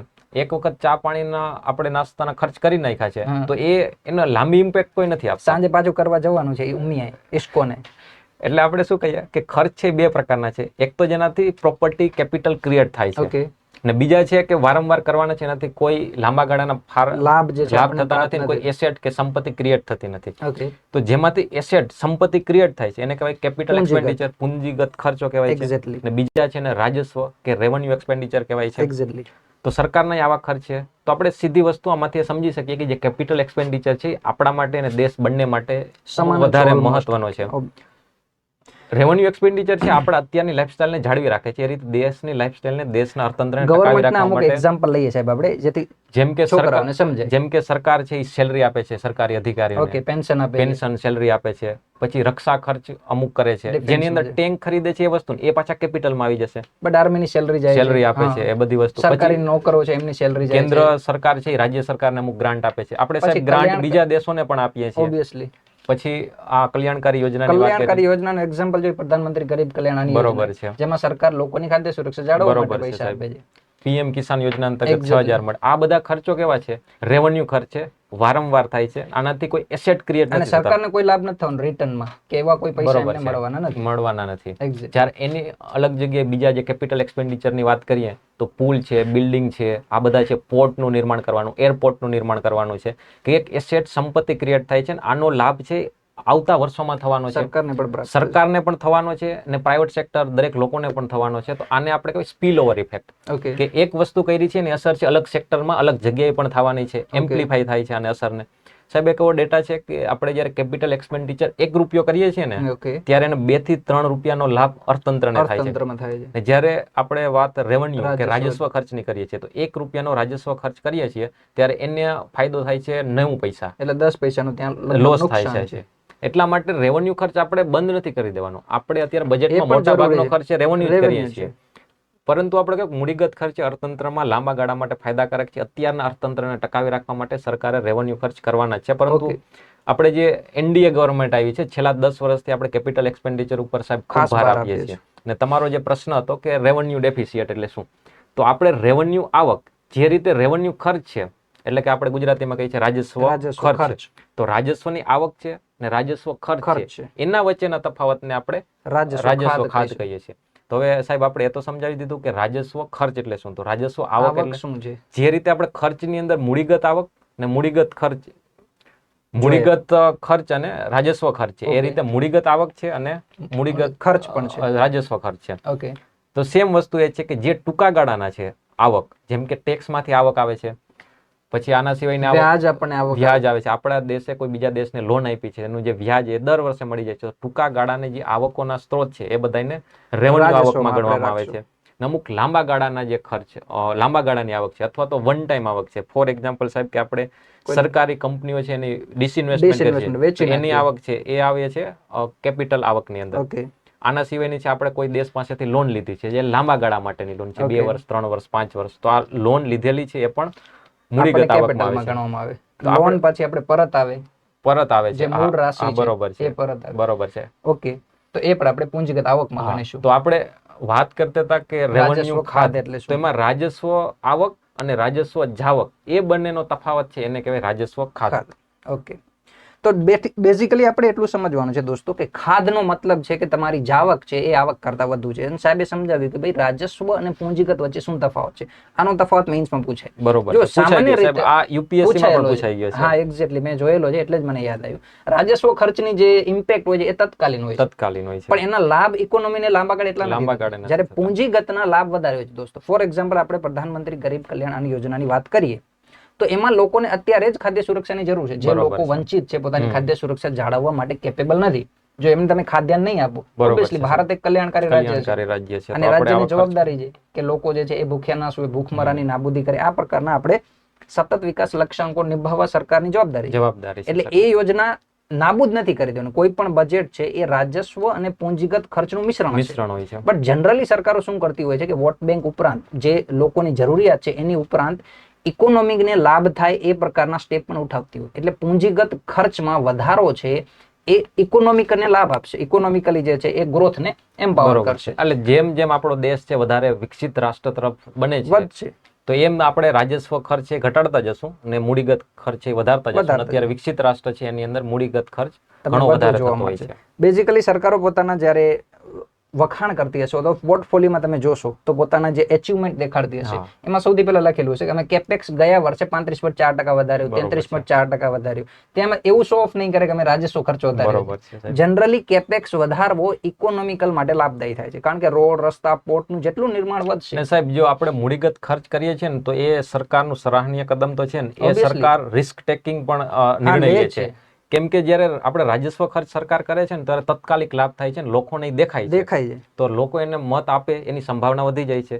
જ્યારે કોઈ Capital કેપિટલ એક્સપેન્ડિચર investment કર્યું વધારે છે એ તો લાંબા ગાળાનું છે, એના લાભ આવતા 5-10 વર્ષ પછી દેખાવાના Obviously. છે. તો કોઈ સરકાર છે મૂડીગત ખર્ચ વધારે કરે છે તો એ એક રિસ્કી કદમ પણ લે છે, Obviously, જે દેશ માટે સારું છે, પરંતુ એ સત્તા માટે થોડું ખરાબ છે. એમને એ પણ ચેક કરવાનું છે, ભાઈ 5 વર્ષે ઇલેક્શન આવવાનું છે, હા. તો લોકો માટે કલ્યાણકારી કાર્યો પણ કરવાના હોય છે. એટલે સરકાર જનરલી શું કરતી હોય છે, કોઈ પણ સરકાર, આપણે સરકારી રીતે તટસ્થ રહેવાનું છે કે ભાઈ કોઈ સરકારના આપણે પક્ષ કે બીજેપીના વિપક્ષમાં નથી પર્સપેક્ટિવથી કે જવાનું. કોંગ્રેસના પર્સપેક્ટિવથી બજેટની ચર્ચા નથી કરતા, આપણે હા. એક એસ્પિરન્ટના પર્સપેક્ટિવથી કરવાની એટલે છે. એક ઉમેદવાર તરીકે આપણે એ જોવાનું છે કે પૂંજીગત ખર્ચ કોને કહેવાય, રાજસ્વ ખર્ચ કોને કહેવાય, ઇકોનોમિકલ જે સંતુલન છે એ કઈ રીતે બજેટમાં આપણને જોવા મળે. તો સાહેબ આ વખતે જે છે એ રેવન્યુ ડેફિસિટનું પ્રમાણ કેટલું રહેવાનું છે? સાહેબ, રાજસ્વ ખાધ આ વર્ષે રહેવાની છે, અનુમાન છે 1.8%. 1.8% કોના છે? જીડીપીના GDP-ના gain. 1.8% છે. ઓકે, તો આ ફેક્ટ પણ આપણે યાદ રાખશું કે રાજસ્વ ખાધ આપણને વર્તમાન બજેટમાં જીડીપીના 1.8% જેટલી રહેવાની સંભાવના દર્શાવી છે. બીજા કેટલાક ફેક્ટ તમારે જોવાના છે અને ડેટા પણ યાદ રાખવાના છે પ્રિલિમ અને મુખ્ય પરીક્ષા માટે.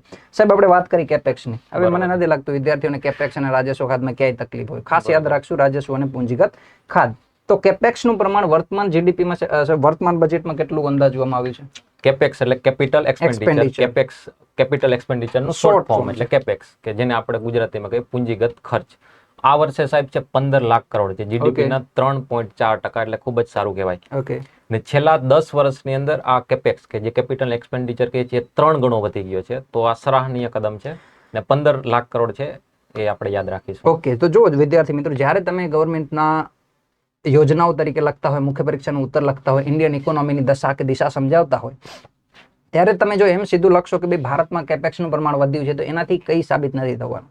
સાહેબે જે કીધું કે છેલ્લા 10 વર્ષમાં કેપેક્સ વધીને 3 ગણું થયું છે. ફોર એક્ઝામ્પલ 2014માં 10 રૂપિયા હશે તો અત્યારે 30 રૂપિયા થઈ ગયું છે. એટલે આ પ્રકારના ફેક્ટ સીધા તમારે ડેટા તરીકે યાદ રાખવાના છે. જેમ કે બજેટમાં આપણે લખ્યું કે જીડીપીના 3.4%, અથવા તો સાહેબે જેમ કીધું એમ 15 લાખ કરોડ રૂપિયા. 15 લાખ. આ બધા ફેક્ટ તમારે લખવાના છે. બીજા તમે છેલ્લા 2 બજેટના આંકડા જોશો તો એ આંકડા પર તમને જોવા મળશે ને કે સાહેબ, જે આપણે ફેક્ટ્સ બોલીએ છીએ બધા રેન્ડમ કે અનનેસેસરી હા, નથી બોલતા. જે એ- મહત્વના છે એ જ ફેક્ટ્સ ઉપર આપણે ચર્ચા કરીએ છીએ. એક્ઝેક્ટલી અમારો ઉદ્દેશ તમને એક તો પ્રિલિમમાં સીધા જે વિધાન આપવામાં આવે છે, જે છોકરાઓ જનરલી ઈ કરીને આવતા હોય છે, જેવા તમને 3-4 સ્ટેટમેન્ટ દેખાશે બજેટમાંથી પૂછેલા, એટલે પેલા ઈ કરશો. ભાઈ એમાંથી એક સિમ્પલ વિધાને તમે પકડી લેશો ને તો એલિમિનેટ થઈને તમારો જવાબ આપી જશે.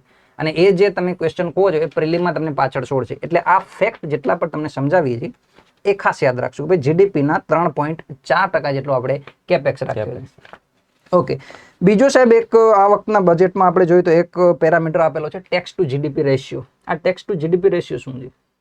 રેશિયોની વાત કરે છે, ગુણોત્તર. ગુણોત્તરની વાત કરે, કંઈક અંશ હશે, કંઈક છેદ હશે. ઓકે, તો આપણે જે ટેક્સ લઈએ છીએ, ટેક્સ 2 પ્રકારના છે, direct tax, indirect Indirect tax છે. tax. એ આપણે આગળના એપિસોડમાં થોડીક વધારે એના ઉપર ચર્ચા ટેક્સ રિફોર્મ કરીશું. ઉપર ચર્ચા કરીશું. ઇન શોર્ટ કે ડાયરેક્ટ ને ઇનડાયરેક્ટ 2 પ્રકારના ટેક્સ છે. કેન્દ્ર સરકાર દ્વારા જે કુલ ટેક્સ લેવામાં આવે છે, ઓકે, એ ટેક્સની રકમને જીડીપી સાથે આપણે ભાગાકાર કરીએ તો એનો ગુણોત્તર કેટલો આવશે? ઉપર ટેક્સ છેદમાં જીડીપી. જીડીપી તો આપણે લગભગ 10% થી 12% આજુબાજુ આવે છે. Fluctuate થતા રહીએ અને આજે આ વર્ષનું જે અનુમાન છે આ બજેટમાં, ઓકે, એ છે 11.8%. ઓકે. ને સાહેબ, વિકસિત દેશોની અંદર આ ટેક્સ ટુ જીડીપી રેશિયો છે લગભગ 18-20% આજુબાજુ રહેતો હોય ઓકે. છે. તો જેમ જેમ આપણા દેશનું અર્થતંત્ર મોટું થતું જશે, લોકો વધારેમાં વધારે લોકો ટેક્સ ભરતા ભરતા જશે, જશે. તેમ ટેક્સ ટુ જીડીપી રેશિયો વધશે. તો ટેક્સ ટુ જીડીપી રેશિયો વધે, અર્થતંત્ર માટે સારી બાબત ખૂબ છે. લાભદાયક આનો બાબત. અર્થ એવો થાય છે કે સરકારનું રેવન્યુ વધે છે. સરકારનું રેવન્યુ વધે છે તો અલ્ટિમેટ સરકાર વધારે સારી જગ્યાએ ખર્ચ કાર્યો કરી કરી શકશે. ને આપણે ટેક્સ પેયરની વાત કરીએ તો સાહેબ લગભગ 7 કરોડ 7.5 કરોડ ટેક્સ પેયર આખી છે. આબાદીમાંથી આખા હિન્દુસ્તાનમાં આપણે જે વાત કરીએ છીએ ઓકે. કે વિશ્વમાં સૌથી વધારે આબાદી ધરાવતો દેશ છે, દેશ છે 140 થી 45 કરોડની કરોડની આબાદી વચ્ચે છે. એમાંથી 7 કરોડ લોકો માત્ર ટેક્સ પેયર છે. ઓકે, તો જે આપણે પર્સન્ટેજમાં ગણીએ તો લગભગ 5% લોકો ટેક્સ ભરે છે. ઓકે. આ ડેટા પીઆઈબી નો છે. 5% જેટલા લોકો માત્ર કરતા. હવે તમને જાણીને નવાઈ લાગશે. ભારત સરકાર ઉપર જવાબદારી જનરલી 143 કરોડ લોકોની હોય છે. તમે પ્રધાનમંત્રી મોદીને ક્યાંય પણ વિદેશમાં ભાષણ આપતા યા કોઈ પુરસ્કાર સ્વીકારતા જોયા હશે તો કીધું છે કે ભાઈ આ સન્માન મારું નથી, 140 કરોડ ભારતવાસીઓનું છે. જે રાષ્ટ્ર ઉપર, જે સરકાર ઉપર 140 કરોડ લોકોની જવાબદારી છે, એ લોકો પાસે કરદાતાઓ છે માત્ર 7 કરોડ લોકો, 7.4 કરોડ. આ પીઆઈબી નો ડેટા છે. 5% જેટલા લોકો, એટલે 100 લોકો આખા દેશમાં છે તો એમાંથી 5% લોકો કર ભરે છે. એ કર ભરેલે એ એમાઉન્ટની સરકાર પાસે તમામ લોકોની જવાબદારી સંભાળવાની છે. બરોબર છે. હવે આ આપણે જોઈએ સર કે શા માટે ભારતમાં ટેક્સ ટુ જીડીપી રેશિયો આપણને લો છે. તમે વાત કરી કે ભાઈ વર્તમાનમાં આપણને 11.8% જેટલો જોવા મળે. બરોબર. વિકાસશીલ દેશો તમે ઇન્ડોનેશિયા જ લઈ લેશો અથવા તો એશિયન દેશો જે મોટા ભાગના, એમાં તમને 20% ની જોવા મળશે. ભારતમાં એ રેશિયો ઘણો નીચો છે. નીચો છે. આ ઘણો નીચો રેશિયો હોવાનું કારણ આપણે જોઈએ તો એક તો અનૌપચારિક અર્થવ્યવસ્થા સાહેબ આપણી. ઇન્ફોર્મલ સેક્ટર, અનૌપચારિક ઇન્ફોર્મલ સેક્ટર એટલે કે આપણે કંપનીઓ છે રજિસ્ટર્ડ નથી. આપણે ગ્રામીણ ક્ષેત્રની અંદર કોઈ બ્યુટી પાર્લર નો આપણે બિઝનેસ કામ ચાલે છે કરતા તો હોય. એ કોઈ રજીસ્ટર બીજું નથી. પાણીપુરી આપણે સાંજે પાણીપુરી ખાવા લારી, જતા ચાની હોઈએ. ટપરી છે, તો આ બધા કોઈ રજીસ્ટર્ડ બિઝનેસ નથી જે સરકારના ચોપડે ચડેલા નથી, આપણે Okay. દેશી ભાષામાં કહીએ તો એમ. Exactly. તો આ બધાને કે ઇન્ફોર્મલ સેક્ટર. તો મોટા ભાગનું ઇન્ફોર્મલ સેક્ટર છે, તો સરકારની નજર આ બધા સેક્ટર ઉપર, આ બધા લોકો ઉપર છે જ નહીં. Obviously. ઘણા બધા આ તો નાના બિઝનેસ થઈ ગયા, અમુક પાણીપુરીની લારી, હા. પણ અમુક મોટા બિઝનેસ છે જે કરોડોના ટર્નઓવર કરે છે, એ પણ ટેક્સ ભરતા નથી. તો આ બધા લોકો ટેક્સ જે દાયરામાંથી નથી આવતા. નથી આવતા એમ. તો એક તો બીજું- ઇન્ફોર્મલ સૌથી મોટું કારણ એ છે. હા, બીજો એક મુદ્દો છે કે જે રાષ્ટ્ર પાસે એક કહી શકાય કે કૃષિ લગભગ અડધી જેટલી આબાદીને રોજગાર આપે છે. હા, આપણે અહીંયા ખેડૂતો પર કોઈ કર કોઈ નથી. કર નથી. એટલે એક મોટી આબાદી આપણી કરમાંથી બહાર નીકળી જાય. સાહેબ, આનો ડેટા એક એવો છે કે છેલ્લા કંઈક 2015 થી 20 ના વર્ષ વખતે Okay. ડેટા છે, લગભગ 1000 કરતા વધારે લોકોએ પોતાની કૃષિ આવક 1 કરોડ કરતા વધારે બતાવી છે. બતાવે છે તો કૃષિ આવક 1 કરોડ કરતા વધારે નહીં હોય, કોઈ obviously. બિઝનેસ દ્વારા એને આવક મળેલી છે ને કૃષિ આવક બતાવે છે, જેનાથી ટેક્સ ભરવો પડતો એટલે નથી. એ તમે જુઓ તો ક્યાંક ને ક્યાંક બ્લેક મની તરફ ઇશારો કરે છે. જો આ ડિબેટ એટલા માટે કરવામાં આવે છે કે મુખ્ય પરીક્ષામાં તમને સીધું એમ નહીં પૂછવામાં આવે કે ભાઈ ટેક્સ ટુ જીડીપી રેશિયો કેટલો આવવાનો છે. હા. તમને ટેક્સ ટુ જીડીપી રેશિયો નું પ્રમાણ આપવામાં આવશે, સાથે સાથે તમારો મત દર્શાવો કે અહીંયા કઈ આપણે રીતે ડેટાનું ઇન્ટરપ્રિટેશન કરીએ છીએ, જે મેન્સ અને પ્રિલિમ્સ બંનેમાં કામ બંનેમાં આવી શકે. ઉપયોગી છે. એટલે તમે જો મુખ્ય પરીક્ષામાં જ્યારે પણ તમે ડીલ કરશો તો જનરલી તમને સવાલો જોવા મળશે કે તમારા મત જણાવો, બરોબર ઉપાયો છે. શું જુઓ. તમે બીકોઝ ઓબ્વિયસલી ક્લાસ 1 2 તરીકે ત્યાં જવાના છો, તો ત્યાં અધિકારી તરીકે તમારે સમાધાન રજૂ કરવાના છે. બરોબર છે. અને જ્યારે જ્યારે તમે આગળની રાહ લખો છો તો ક્યાંક ને ક્યાંક તમારા આ મુદ્દા જોશે કે ભાઈ ટેક્સ ટુ જીડીપી નો જે આધાર છે ભારતનો, એ માત્ર 11.8% છે. જે રાષ્ટ્રીય એવરેજ જોઈએ, એવરેજ સરેરાશ વિકાસશીલ દેશોની, એના કરતા પણ લગભગ અડધી સ્તરે અડધે જોવા સ્તરે મળે. છે. એટલે આ ડેટા લખીને તમે સમજાવી શકો કે ટેક્સ ટુ જીડીપી રેશિયો જે છે એ કઈ રીતે વધારવું. તો બરોબર તમે એમ છે. કહી શકો ભાઈ ઇન્ફોર્મલ ઇકોનોમી છે, ઇન્ફોર્મલ Informal- એગ્રીકલ્ચર ઇન્કમ નો આપણે સમાજ નથી કરતા. આના Exactly. સિવાય ઇન્કમ છે કે આપણી જીડીપી તો વિશ્વમાં 5મા ક્રમાંકે છે, છે. પરંતુ માથાદીઠ આવકની આપણે ખૂબ વાત કરીએ નીચી છીએ છે. તો ખૂબ નીચી છે એમ. તો આપણે ટેક્સ સ્લેબની અંદર જ બહુ ઓછા લોકો આવે છે. એક કારણ આ પણ છે એમ. હા, તો કે આપણે જે જ્યારે કર ભરવાના લોકો છે એ લોકો જ છે, બહુ એ જ બહુ ઓછા. ઓછા છે. તો એક કારણ એ પણ છે. એક્ઝેક્ટલી આપણી પાસે જે છે એ ગ્લોબલ ઇનોવેશન ઇન્ડેક્સ તમે જોશો, અથવા તો પછી ઇનઇક્વાલિટી ઇન્ડેક્સ જોશો, અસમાનતા, એમાં ભારતનો રેન્ક લગભગ 129 છે ગયા વર્ષનો વાત કરીએ. સોરી, આ વર્ષનો 2024 નો 129. એ શું દર્શાવે છે કે ભાઈ એક જે આબાદી છે એ ખૂબ સમૃદ્ધ છે બરોબર અને છે. બીજી આબાદી જે છે એ ઘણી બધી સેવાઓથી વંચિત છે. આ બધા રીઝન તમારે મુખ્ય પરીક્ષામાં લખવાના છે. બજેટનો મતલબ એ બિલકુલ નથી કે હું તમને આંકડા કહી દઉં કે ભાઈ આટલા ટકા જીડીપી આટલા ટકા એ વધવાની 5 છે. મિનિટની વાત છે. એ આંકડાની તમારી વાત પાસે છે. ઓલરેડી બધા પાસે તમારી પાસે પીડીએફ આવી આવી ગયા છે. ગયેલી છે. એટલે એ તમે લોકો જોઈ શકશો. એનું ઇન્ટરપ્રિટેશન કરતા શીખો કે જેથી કરીને તમે મુખ્ય પરીક્ષામાં એનું યુટિલાઇઝેશન બરોબર કરી શકો. છે. આ બધા સમાધાનો તમારા પેપરમાં આવવાથી તમને 1 માર્ક વધારે મળશે અને એ અમારો ઇન્ટેન્શન છે આ પ્રોગ્રામનો. તો આઈ હોપ કે તમને ટેક્સ ટુ જીડીપી જે છે રેશિયો વધારે ખ્યાલ આવ્યો હશે કે શું હોય. બીજું સાહેબ આપણે એક વાત કરીએ અત્યારે FRBM એક્ટની. તો FRBM નું સૌપ્રથમ તો ફૂલ ફોર્મ થી વાત કરી. ઘણા બધા લોકોને FRBM ફૂલ ફોર્મ જ બરોબર નહીં છે. ખબર હોય. શા માટે લઈ આવવામાં આવ્યો હતો, કઈ પરિસ્થિતિમાં ભારત એને અત્યાર સુધી જે છે સંતુલિત કરી શક્યું છે, અથવા તો પોતાના જે ટાર્ગેટ હતા એ પ્રાપ્ત કર્યા કે નહીં. FRBM એટલે ફિસ્કલ રિસ્પોન્સિબિલિટી અને budget Budget management act. Act. Fiscal responsibility and budget management act 2003. 3 વર્ષમાં. તો 2003 પહેલા આપણે જે રાજકોષીય ખાધ, ઇન શોર્ટ આપણે જે ખાધની ડેફિસિટની વાત કરી છે, એને કંટ્રોલ કરવા માટે કોઈ કાનૂન નહોતો. સરકાર પોતાની રીતે કંટ્રોલ કરે ના કરે. આપણે સાહેબ 1991 પહેલા જે એલપીજી રિફોર્મ છે એ LPG વખતે, reform અને ઇન શોર્ટ એલપીજી રિફોર્મ પછી પણ એ સમયગાળામાં આપણી ડેફિસિટ છે ખૂબ વધી ગઈ હતી. ઓકે આપણું જાહેર દેવું ખૂબ વધી ગયું હતું. આ સસ્ટેનેબલ નથી. ઓકે. લાંબા સમયગાળા દરમિયાન કોઈ અર્થતંત્ર છે વધારે દેવા, વધારે ડેફિસિટ સાથે Sustain ના કરી સસ્ટેન ના કરી શકે.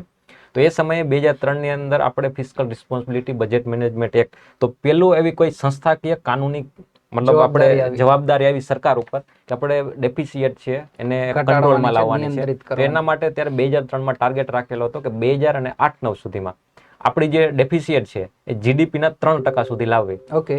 તો આપણે એ ટ્રેક ઉપર હતા 2006-7 સુધી. Okay. પરંતુ એમાં આવી જાય છે 2008 માં મંદી, સબપ્રાઇમ ક્રાઇસિસ. સબપ્રાઇમ ક્રાઇસિસ અમેરિકાના જે આવી જાય છે, જે લેહમેન બ્રધર જે વિશ્વની હા. ચોથી મોટી ઇન્વેસ્ટમેન્ટ બેંક હતી, એ કોલેપ્સ થાય છે. એની અસર આપણે વિશ્વમાં દરેક જગ્યાએ જોવા મળે છે. તો આપણે ટાર્ગેટ મિસ કરી જાય છે. એક્ઝેક્ટલી. ફરી 2012 ની અંદર એમાં સુધારા કરે છે કે હવે આપણે 2015 સુધીમાં કરશું, વળી 2020 સુધીમાં Okay. કરશું. એટલે ઇન શોર્ટ જે 2008 સુધીમાં આપણે જે લક્ષ્યાંકોને હાંસલ કરવાના હતા એ હજી સુધી હાંસલ થયા નથી. 2015-16 ની અંદર આપણે એક સમિતિનું એનકેસિંગ નિર્માણ. કમિટી, જેને એનકેસિંગ પેનલ પણ કહેવામાં આવે છે, તો એને થોડુંક નવી વિભાવના આપી છે સાહેબ કે હવે છે ને આપણે 3% વાળી વસ્તુ તો બરોબર છે, છોડી એ ધીમે ધીમે કરીશું. પરંતુ આપણે કરીએ છીએ કે અમુક કન્ડિશન, જેમ કે કોરોના આવી ગયો, કોરોના વખતે સાહેબ આપણી જે ડેફિસિટ છે 9.7% પહોંચી ઓકે. ગઈ હતી. 3 ના 3 ગણા. 3 ગણા થઈ ગઈ Okay. હતી એમ. તો એને એવું કીધું છે યુદ્ધ થાય, કુદરતી આપત્તિ છે, આપણે એગ્રીકલ્ચર રિફોર્મ કરીએ, આવા 4-5 વસ્તુ હોય છે Reason જેને મતલબ એસ્કેપ flexible ક્લોઝ થઈ કીધા છે. શકે. અને આ પ્રિલિમ્સ ની અંદર સવાલ પૂછાઈ ગયો છે કે એસ્કેપ ક્લોઝ એટલે શું. શું? તો એસ્કેપ ક્લોઝ એટલે કે અમુક 4-5 કન્ડિશન આપી છે, યુદ્ધ, કુદરતી આપત્તિ, એગ્રીકલ્ચર રિફોર્મ, આવી બધી. તો એ સમયે તમે ડેફિસિટ થોડી વધી જાય છે તો કોઈ વાંધો નથી. ઓકે, ને અત્યારે જે એક્સટેન્ડ કરતા કરતા અત્યારનો ફાઇનલ સમયગાળો. સ્ટેટમેન્ટ એવું છે કે આપણે 2025-26 સુધીની અંદર આપણી જે ડેફિસિટ છે એ જીડીપીના 4.5% સુધી લાવીશું. ઓકે. અને અત્યારે જે રીતે આપણે બજેટની અંદર ડેફિસિટ ઘટાડી રહ્યા છીએ છેલ્લા 3-4 વર્ષથી, તો Okay. આપણે એ ટ્રેક પર છીએ કે ત્યાં સુધી 2025-26 પહોંચી સુધીમાં શકીશું. પહોંચી શકીશું.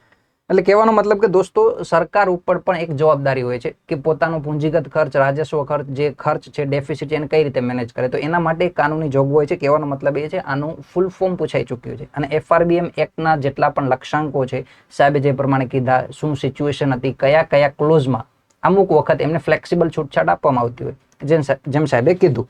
તો આ આપણે ફૂલ ફોર્મ પણ યાદ રાખશું FRBM એક્ટનું. અને એના અંતર્ગતની જોગવાઈ 3%ની આપણે પ્રાપ્ત નથી કરી, પણ 2025-26 ને 25-26 માં આપણે 4.5% સુધી પહોંચવાનો બરાબર. લક્ષ્યાંક રાખ્યો છે. એટલે કહેવાનો મતલબ કે એ પણ એક બજેટીય જવાબદારી સરકાર સાથે લઈને ચાલતી હોય. સાથે સાથે એનું એક એન્યુઅલ ફાઇનાન્શિયલ સ્ટેટમેન્ટ પણ સરકાર જે છે એ રજૂ કરતી હોય છે બજેટ પછી. FRBM એક્ટ અંતર્ગત એને 3-4 ડોક્યુમેન્ટ કીધા છે. Submit શરૂઆતમાં કરો. 3 ડોક્યુમેન્ટ હતા, પછી ફરીથી 2012-13 ની અંદર એક નવા ડોક્યુમેન્ટ એડ Okay. કરવાનું કીધું. એટલે કે બજેટ સાથે આપણે એક તો ઇકોનોમિક સર્વે રજૂ કરીએ છીએ. ઇકોનોમિક સર્વે રજૂ કરવો એ કોઈ બંધારણીય જોગવાઈ નથી, જોગવાઈ. પરંતુ એક પરંપરા છે.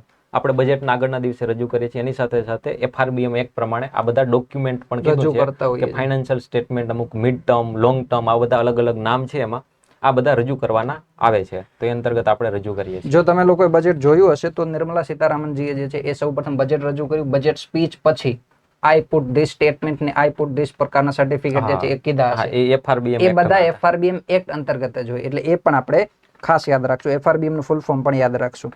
બીજું સાહેબ વાત કરીએ તો 4 કાસ્ટની વાત કરી છે. બરોબર હવે આ બધા ડેટા જે છે એ પ્રિલિમમાં પણ કામ લાગી શકે. સાથે સાથે સાહેબ આ આવનારી પરીક્ષાની અંદર આ સવાલ હશે. ઓકે, તો સાહેબે જે છે એ ગારંટી આપી છે કે જે 4 કાસ્ટ છે, જો આ 4 કાસ્ટ છે, આ તમને થીમ આપવામાં આવે, એ સરકારની પ્રાયોરિટી બતાવે પ્રાયોરિટી હોય છે. કે ભાઈ સરકાર ભવિષ્યમાં કયા ક્ષેત્રો ઉપર વધુ ભાર આપવાની છે, કયા ક્ષેત્રમાં સરકાર જે છે એ સુધારિત ને છે. સાહેબ આપણે પરીક્ષાની તૈયારી કરે છે, એસ્પિરન્ટ છીએ, તો સરકારનો ભાગ બનવાનો છે. ઓબ્વિયસલી તો કઈ વસ્તુ પરીક્ષામાં પૂછાય? તો ઓબ્વિયસ વસ્તુ છે કે સરકાર જે જગ્યાએ ભાર આપે છે, કેમ કે દેશ માટે મહત્વની છે, તો એક્ઝેક્ટલી. એ વસ્તુ જ પરીક્ષામાં વધારે પૂછાવાની હા. છે. અને અને દર વર્ષે અમુક પ્રકારની થીમ હોય છે, તો આ થીમ ઉપરના તો સવાલ આવે જ છે. ને આ એકદમ સિમ્પલ હોય છે. બજેટની શરૂઆતમાં જ આ વાત કરે છે કે આ થીમ છે, આ વસ્તુ પર વાત કરવાની છે. એક્ઝેક્ટલી. એટલે બેઝિકલી સરકાર તમને જે છે એ સંસાધનનું વિતરણ કઈ દિશામાં વધુ ઇન્ટેન્સિટીથી જવાનું છે એનો અંદાજ તમને બજેટમાં મળી જશે. બજેટની જે પ્રાથમિકતાઓ છે એ ક્ષેત્રો આ ફાઇનાન્શિયલ યરમાં આગળ પડતા આપશે. તો એમાં 4 જેટલી કાસ્ટ સાહેબ આપેલી હા છે. સાહેબ, એનું નામ આપ્યું છે જ્ઞાન. હા, એ આપણે યાદ જી રાખવાનું ઉપરથી છે. છે ગરીબ, વાય ઉપરથી છે યુથ એટલે કે યુવા, યુવા, એ ઉપરથી છે અન્નદાતા એટલે કે ખેડૂતો, ખેડૂત. અને એન ઉપરથી નારી. તો 4 ક્ષેત્રો કાસ્ટ જે છે, જે 4 ક્ષેત્રો છે, એના ઉપર આપણે ભાર આપવાની વાત અને કરી તમે છે. જોશો તો ભારતનું આખું અર્થતંત્ર, ઇકોનોમી મેજરલી આ 4 ક્ષેત્રોની છે. આસપાસ ઘૂમે છે. કારણ કે ભારત ઓબ્વિયસલી એક કૃષિ પ્રધાન રાષ્ટ્ર છે. બરોબર છે સાહેબ. અને કૃષિ પ્રધાન રાષ્ટ્રમાં જો ખેડૂત સમૃદ્ધ ના હોય તો ઓબ્વિયસલી એની ઇકોનોમી ક્યાંય નથી આપણે જવાની. 45% જેટલા લોકો છે કૃષિ અને સંબંધિત ક્ષેત્ર સાથે જોડાયેલા જોડાયેલા છે. છે. તો અડધો દેશ છે. તો આપણે એ ખેડૂતની ક્ષેત્ર- વાત કરીએ તો અડધા દેશની આપણે વાત કરીએ છીએ. એક્ઝેક્ટલી. બીજું તમને જોવા મળશે કે વિપક્ષ એક મુદ્દા ઉપર વારે ઘડીએ જે છે એ જોરથી ઇલેક્શન પહેલા અને આજે પણ જે છે એ સરકાર ઉપર હુમલા કરતો હોય, એ છે બેરોજગારી અને યુવા. બેરોજગારી. તો એને પણ આ વખતે સરકારે 4 કાસ્ટ એટલે કે મેઇન પ્રાયોરિટીમાં સ્થાન આપ્યું છે. યુથ. યુથને સાહેબ. એટલે ભારતનું જે યુથ છે એ એમ્પ્લોયમેન્ટ કઈ રીતે આવશે, ભારતનું જે યુથ છે એ કઈ રીતે ફોર્મલ ઇકોનોમીનો હિસ્સો બનશે, ગ્લોબલ સપ્લાય ચેનમાં ભારત બરોબર છે. પોતાની એક્ટિવનેસ કઈ રીતે લઈ આવશે, આ પ્રકારના જે છે એ પ્રાયોરિટી સરકાર આવતા સમયગાળામાં તમને બતાવશે. બીજું છે ગરીબ. ગરીબ. તો ગરીબ માટે જો તમે જોશો તો ભારતની એક ડેટા પ્રમાણે જોઈએ તો લગભગ ઇકોનોમિક્સના નીતિ આયોગનું જે મલ્ટી ડાયમેન્શનલ પોવર્ટી ઇન્ડેક્સ છે એના અંતર્ગત આપણે જોઈએ તો 1/7 છે. 7 માંથી લગભગ એક દરેક 7 ભારતીયોમાંથી એક ભારતીય ગરીબી રેખાની નીચે જોવે છે આજે પણ. એટલે સમગ્ર ભારતની 14% આબાદી થઈ છે. બરોબર. અને આ ગરીબ માત્ર ગરીબ નથી, એ ગરીબને લીધે એક ડિમાન્ડ ઉપર પણ ઇમ્પેક્ટ પડશે. 100%. કારણ કે ગરીબ પાસે કોઈ પણ જાતની ડિસ્પોઝેબલ ઇન્કમ નહીં હોય. તો ગરીબી ઉપર પણ સરકારે પોતાની પ્રાયોરિટી દર્શાવી છે. એટલે આ 4 કાસ્ટ આપણે યાદ રાખશું. અને અંતમાં નારી. નારી એનું કહેવાનો મતલબ છે કે ભાઈ મહિલાઓને આપણે શ્રમ બળમાં લઈ આવીએ. અર્થતંત્રમાં એના યોગદાનને આપણે ભાગીદાર ભાગીદાર ફોર એક્ઝામ્પલ સાહેબ આમાં IMF ના એક પૂર્વ ચીફનો એક એવું સ્ટેટમેન્ટ છે કે આપણે Okay. જ્યારે જેટલું શ્રમબળમાં પુરુષોની ભાગીદારી છે એટલી મહિલાની ભાગીદારી હશે ને તો આપણી GDP 27% વધી જશે. ઓકે, વર્તમાન કરતા 27% હા, આપણને વધારે. 27% વધી જશે. ઓકે, તો હવે આના ઉપરથી મુખ્ય પરીક્ષાના સવાલો અથવા તો પ્રિલિમમાં પણ તમને પૂછાય તો એક તો ફોરકાસ્ટ યાદ રાખશું GYAN સાથે, અને બીજું મેં વાત કરી અંતે મહિલા સશક્તિકરણની. તો જો મહિલા સશક્તિકરણ પ્રત્યેના જો તમે સરકારના પ્રયાસો જોતો તો અંત સમયથી એક તો આપણે ડિજિટલ ઇન્ડિયા અંતર્ગત બરોબર છે. વર્ક ફ્રોમ હોમ, એ પહેલું જે છે એ તમે ગણી શકો કે પ્રયાસ છે, કે કારણ કે મહિલાઓ જનરલી જે છે એ લાંબા સમયગાળાના પરિવહન અથવા તો નાઇટ શિફ્ટને લીધે ત્યાં મહિલાઓ નથી જોડાઈ બરોબર શકતી છે. અને ફોર્મલ ચેનલમાં નથી. મોટા ભાગની મહિલાઓ તો ઇન્ફોર્મલ ઇકોનોમીમાં છે. અને બીજું એક સરકારે આમાં ઉલ્લેખ કર્યો છે કેર ઇકોનોમી. તો કેર ઇકોનોમીનો શું કન્સેપ્ટ છે? કેર ઇકોનોમીને એક રીતે કહીએ તો અનપેડ ઇકોનોમી પણ કહેવામાં આવે Okay. છે, અને ભારતની અંદર અનપેડ ઇકોનોમી, કેર ઇકોનોમી બહુ મોટી છે. ઓકે, જેમ કે સામાન્ય રીતે આપણા સમાજની અંદર પરિવારની અંદર સાર સંભાળનું કામ, બાળ ઉછેરનું કામ, વૃદ્ધો છે વડીલોની એનું સેવા વડીલોની કરવી. સેવાનું કામ, એ કામ એક મહિલા દ્વારા કરવામાં આવતું હોય છે. જવાબદારી એના એમની માટે એને કોઈ પેઇડ કઈ સેલરી આપવામાં, વેતન આપવામાં આવતું આવતી નથી. નથી. તો કેર ઇકોનોમી છે જે અનપેડ ઇકોનોમી તરીકે ઓળખવામાં આવે છે, અને GDP ની અંદર એમાં સેલરી અપાતી નથી, ગણતરી થતી નથી.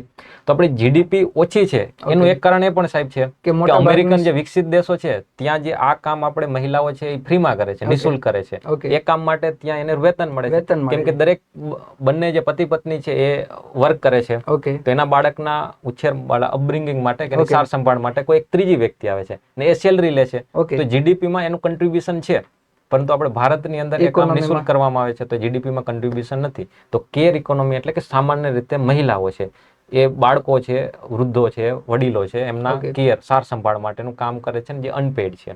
તો આ પણ એક સાહેબ મહત્વનો કન્સેપ્ટ છે, કેર ઇકોનોમી અને Okay. Unpaid economy. એના ઉપર આપણે વારંવાર ચર્ચા થતી રહે છે, ને મેન્સમાં પણ આના આજુબાજુ બધા કોઈ સવાલો પૂછવામાં પૂછાય આવતા હોય. એની સંભાવનાઓ પણ હજી રહેલી છે. બીજું કે દોસ્તો તમને જ્યારે પણ એવો સવાલ પૂછવામાં આવે તો એવા મુદ્દા સાથે ડીલ કરતા હોય કે ભાઈ પબ્લિક પાર્ટિસિપેશનની સાથે વુમન પાર્ટિસિપેશન વર્કફોર્સમાં કઈ રીતે આવશે. જો આ બજેટમાં મેં તમને કીધું કે બિટવીન ધ લાઇન્સ તમે વાંચશો એઝ એ ક્લાસ 1-2 અધિકારી તરીકે, અથવા તો તમે મુખ્ય પરીક્ષાના માત્ર એક ઉમેદવાર છો, ચાહે PSI હોય કે CCE હોય, પણ બિટવીન ધ લાઇન તમને જો વાંચતા આવડે છે. જ્ઞાન એટલે તમને ફૂલ ફોર્મ ખાલી યાદ નથી રાખવાનું, ગરીબ, યુથ એટલે કે યુવા, અન્નદાતા, નારી, એટલું જ ઇમ્પોર્ટન્સ નથી.